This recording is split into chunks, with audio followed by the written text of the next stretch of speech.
अस्सलामुअलैकुम dear students. आज हम ग्रामर के अंदर जो है दो टॉपिक समझने वाले हैं, बड़े इंटरेस्टिंग टॉपिक है। और उसकी नीड को मैंने जिस तरह से रियलाइज किया कि अभी जब मैं डिफरेंट एप्टीट्यूड टेस्ट के लिए, एडमिशन टेस्ट है, ये यूनिवर्सिटी का है, कॉलेज का है, किसी जॉब के लिए है, तो उन सब के टेस्ट की तैयारी करवा रही थी, तो मैंने देखा कि स्टूडेंट बहुत सारी ऐसी चीजों को लेकर चल रहे होते हैं जिनको उनको पता नहीं होता कि ये क्यों हो रही है। बस वो कहते हैं कि इसके तो होता ही हमेशा से इस तरह से, तो हम इसको इसी तरह कर लेते हैं। तो वहां पर चांसेस ज्यादा आ जाते हैं, जब आपका कॉन्सेप्ट क्लियर नहीं होता तो गलती के चांसेस आ जाते हैं। ठीक है, तो वो जो एरर करेक्शन वाला है ना हमारा एक पोर्शन जो आता है, वहां पर बच्चे बहुत कंफ्यूज हो जाते हैं। ठीक है, और वैसे भी ग्रामर आपको पता है कि यहाँ पर बहुत सारे हम रूल्स को लेके चलते हैं, तो एकदम समझते हैं तो फिर वो चीजें बहुत आसान हो जाती है। मैंने आपको के लिए दो कॉन्सेप्ट यहाँ पर लिया है। देखो, एक चीज को हम पढ़ेंगे यहाँ पर ईदर एनी, ये दो चीज को देखेंगे, और इसी तरीके से यहाँ पर देखेंगे नीदर नॉर। ठीक है, अब सबसे पहले हम इसकी डीप तक जाते हैं। डीप तक कैसे जाते हैं, इसको ये देख के चलते हैं कि इसका पार्ट ऑफ स्पीच क्या है। ठीक है, अब देखो पार्ट ऑफ स्पीच के लिहाज से अगर आप देखें तो इसके भी पार्ट ऑफ स्पीच के दो तरीके से इस्तेमाल होगा। ईदर और एनी बेटा हमारे पास दो तरीके से इस्तेमाल होता है। ये एज एन एडजेक्टिव भी हम यूज करते हैं और हम इसे प्रोनाउन के तौर पे भी इस्तेमाल करते हैं। ठीक है, इसी तरीके से अगर नीदर और नॉन की बात करेंगे तो ये भी हम लोग इसी तरह दो तरीके से बात करेंगे। ठीक है, एडजेक्टिव के तौर पे भी आता है और ये प्रोनाउन के तौर पे भी आता है। ठीक है, ये बात हमें समझना। अब हमें ये देखना है कि एडजेक्टिव किस तरह से होगा और प्रोनाउन कैसे होगा। मिसाल के तौर पे मैं यहाँ पर एक सेंटेंस लिखती हूँ, मैं सेंटेंस लिखती हूँ either employee was on duty। अच्छा, मीनिंग तो सबसे पहले बता दूंगा, मीनिंग बता दूंगा आपको, और उसके बाद फिर मैं आपको इसका पार्ट ऑफ स्पीच का डिफरेंस भी बता दूंगी। ठीक है, जैसे कि either of the employee was on duty। देखो, सबसे पहले तो ये जानो कि इसका मीनिंग क्या है। ईदर का मतलब ये होता है कि दो में से कोई एक। अब यहाँ पर ये देखना है कि देखो either employee was on duty, either employee was on duty में क्या आ गया कि कोई एक एम्प्लॉय जो था वो ड्यूटी पर मौजूद था। ठीक है, यहाँ पर हमने देखना है कि ये किस सेंस में इस्तेमाल हो रहा है। तो देखो एम्प्लॉय क्या है, एम्प्लॉय हमारे पास यहाँ पर सब्जेक्ट है। अगर सब्जेक्ट यहाँ पर आ रहा है तो यहाँ पर इसका पार्ट ऑफ स्पीच क्या क्लियर करता है कि ये एडजेक्टिव है। ये क्या है, ये एडजेक्टिव के तौर पर इस्तेमाल होगा। इसी तरीके से अगर हम देखें तो देखो ये ऑफ क्या है बेटा, ऑफ पार्ट ऑफ प्रीपोजिशन है। ठीक है, और अगर प्रीपोजिशन से पहले ईदर आ रहा है तो हमें पता है कि जो प्रीपोजिशन से पहले होता है वो उसका मेन सब्जेक्ट होता है। जो वर्ड भी आपका प्रीपोजिशन से पहले आएगा वो क्या होता है, वो मेन सब्जेक्ट होता है। तो बेटा जब मेन सब्जेक्ट है तो मेन सब्जेक्ट होने के लिए जरूरी क्या है, कि आपको पता है सब्जेक्ट मैंने पिछली वीडियो में आपको बताया था कि या तो वो नाउन हो, ठीक है ना, या वो प्रोनाउन हो। नाउन हो या प्रोनाउन हो तो बेटा उस सूरत में वो क्या होता है, वो आपका सब्जेक्ट यूज हो सकता है। तो यहाँ पर जो इधर यूज हो रहा है ना वो आपका प्रोनाउन है। ठीक है, आपका क्या है, नाउन तो नहीं है ना डायरेक्ट, क्योंकि किसकी जगह पे यूज हो रहा है, एम्प्लॉय की जगह पर यूज हो रहा है, तो आप इसे कहोगे क्या, ये प्रोनाउन। तो बेटा जब ये प्रोनाउन है तो यहाँ पर क्या हो जाएगा, यहाँ पर ये एज अ सब्जेक्ट आता है। ठीक है, अब देखो यहाँ पे डिफरेंस आपको पता चल गया। अब एक चीज ये यहाँ पर हम देखेंगे कि देखो ईदर का वर्ड में मैंने आपको बताया दो में से कोई एक। मैं इसका पार्ट ऑफ स्पीच के बाद एक बहुत इंपॉर्टेंट टॉपिक की तरफ आ रही हूँ, और वो टॉपिक है बेसिकली रिलेटेड टू सिंगुलर और प्लूरल की बात बता रही हूँ। ठीक है, यहाँ पर तो एम्प्लॉई था, आपने देख लिया, एम्प्लॉई होने की वजह से आपने क्या किया, आप बोलोगे कि ठीक है यहाँ पर आपने वॉज लगा दिया, गुड है, ठीक है, सिंगुलर है। लेकिन अगर मैं यहाँ पर देखूंगी कि यहाँ पर तो एम्प्लॉइज लिखा है, यहाँ पर तो एम्प्लॉइज लिखा हुआ है, तो फिर यहाँ पर वॉज क्यों लगाया, वॉज इसलिए लगाया क्योंकि हम किस चीज को देखकर, हम किस चीज सब्जेक्ट को देखकर वॉज का वर्ड यूज करते हैं ना।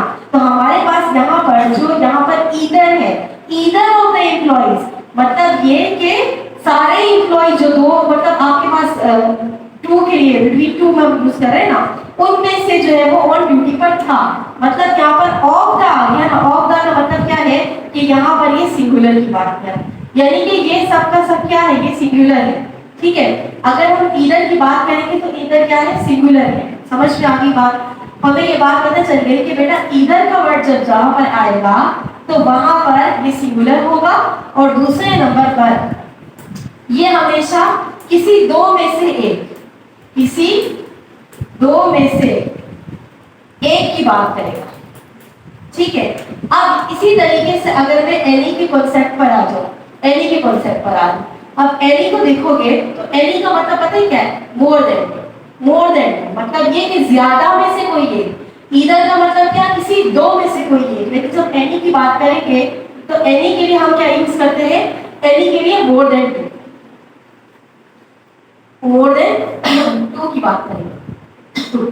सॉरी, तो मोर देन टू में क्या होता है कि हम कहते हैं कि बहुत सौ में से, सॉरी, बहुत सौ में से कोई क्या करे, हम किसी मोर देन टू, बहुत सौ में से कोई एक, ये किसी दो में से कोई एक, ये बहुत सौ में से कोई एक। ठीक है, यानी कि अगर मैं कहूं कि एनीबडी,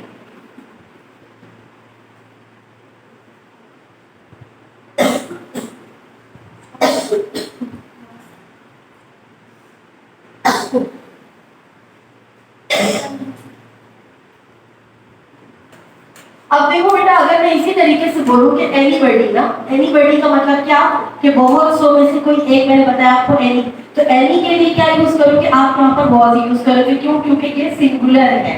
ठीक है, हमें ये बात समझ में आ गई। इसके बाद बेटा नई बात की तरफ आएंगे। नीदर का मतलब क्या होता है, नीदर, नीदर का मतलब ये होता है किसी दो के लिए इस्तेमाल होगा, और इसका मतलब ये होगा कि दोनों में से कोई भी नहीं, दोनों में से कोई भी नहीं।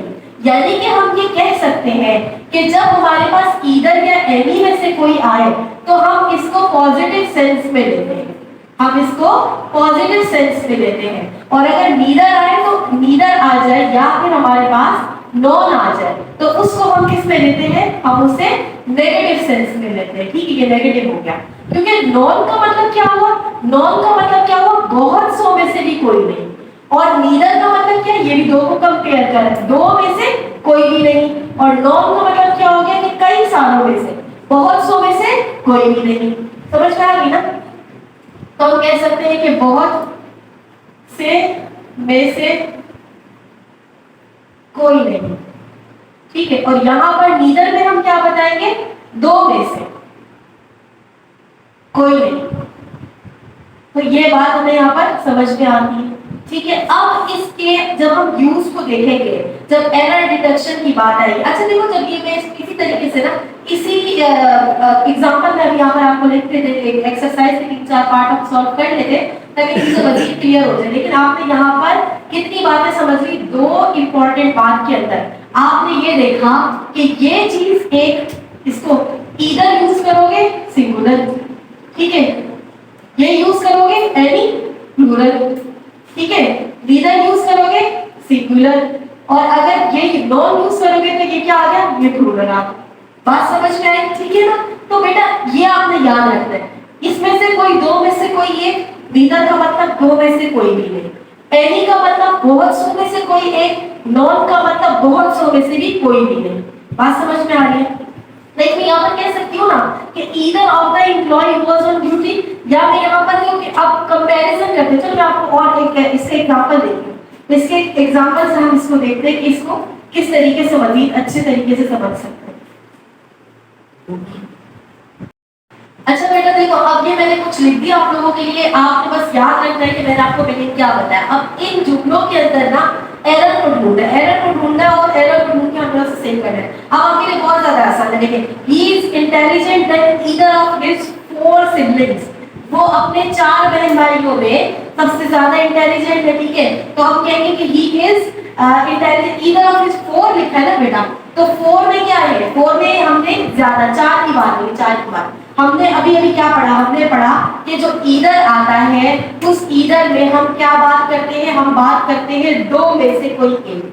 ठीक है ना, दो में से कोई एक की बात करते हैं। ठीक है ना, तो अब देखो हमें यहाँ पर नजर आ रहा है कि 4 है, 4 बहन भाई है, तो यहाँ पर ईदर नहीं आएगा, तो फिर क्या आएगा, क्योंकि मैंने आपको क्या बताया, जब हम एनी की बात करते हैं एनी में से क्या आता है हमारे पास के दो से ज्यादा में से, दो से ज्यादा में से कोई एक, एनी में क्या यूज करते हैं, दो से ज्यादा में से कोई एक, दो से ज्यादा में से एक बस आप करना। तो यहाँ पर ईदर की जगह आप ईदर नहीं लगाओगे, आप क्या लगाओगे, एनी ऑफ हिज, क्या लगाओगे, any of his four siblings. इसी तरीके से आई हैव 3 एम्प्लॉइज, मेरे पास 3 एम्प्लॉई है, लेकिन क्या तीनों एम्प्लॉइज है, but neither of them is responsible, लेकिन क्या है कि उनमें से कोई भी जो है रिस्पांसिबल नहीं है। तो अब इस सूरत में जब हम देखेंगे तो यहाँ पर ऑफ आ रहा है, ऑफ से पहले वाला सब्जेक्ट आ गया, यहाँ पर नीदर किस तरह से यूज हो रहा है, एज अ सब्जेक्ट यूज हो रहा है, और सब्जेक्ट पे जब नीदर आता है तो वो प्रोनाउन होता है। मैं रिवीजन करवा दूं इस बात का।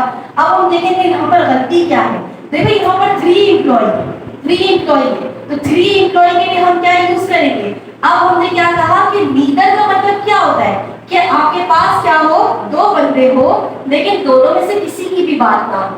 तो यहाँ पर तो हमारे पास कितने बंदे, 3 बंदे हैं ना, तो हम नीदर की जगह क्या यूज कर सकते हैं, नॉन, क्योंकि जब हम नेगेटिव की बात करते हैं और दो से ज्यादा की बात करते हैं तो हम उसमें नॉन यूज करते हैं। ठीक है, अब देखो यहाँ पर इस तरीके से neither of the books were interesting, neither of the books. अब यहाँ पर नीदर का मतलब क्या हुआ कि दो में से कोई भी नहीं, तो ये तो बात सही होगी कि बुक्स भी आ गया, लेकिन हमने क्या पढ़ा था, हमने पढ़ा था कि नीदर जो होता है वो सिंगुलर होता है, तो हम यहाँ पर क्या यूज करेंगे, हम यहाँ पे यूज करेंगे was।